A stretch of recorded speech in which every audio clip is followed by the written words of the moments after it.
Que la France s'était toujours sentie engagée par le fait qu'elle ait voté en 1947 la résolution qui propose 2 États en Palestine, un État juif et un État arabe.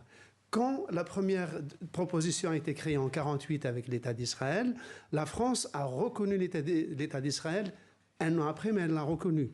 Ensuite, la France a aidé Israël militairement, économiquement. C'est grâce à Israël, grâce à la France qu'Israël est devenu une puissance atomique. C'est grâce à aux armements français, notamment aux avions, que Israël a remporté la guerre des 6 jours, qui est la plus cuisante défaite arabe.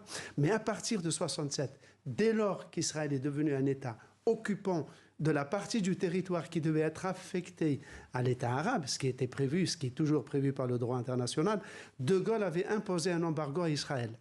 Et juste après, en 1974, date très importante, Jean Sauvagnargues, le ministre des Affaires étrangères de Giscard d'Estaing, rencontre à Beyrouth Yasser Arafat.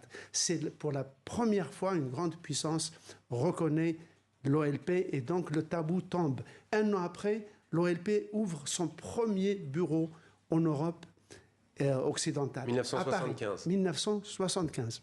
Et là, ensuite, tout s'accélère. En 1982, François Mitterrand, dans son discours à la Knesset, parle pour la première fois, il est le premier chef d'État français à faire un discours à la Knesset. Le Parlement israélien. Parlement israélien. Et là, il préconise la nécessité impérieuse, qui, selon lui, qui est une justice, d'un État palestinien.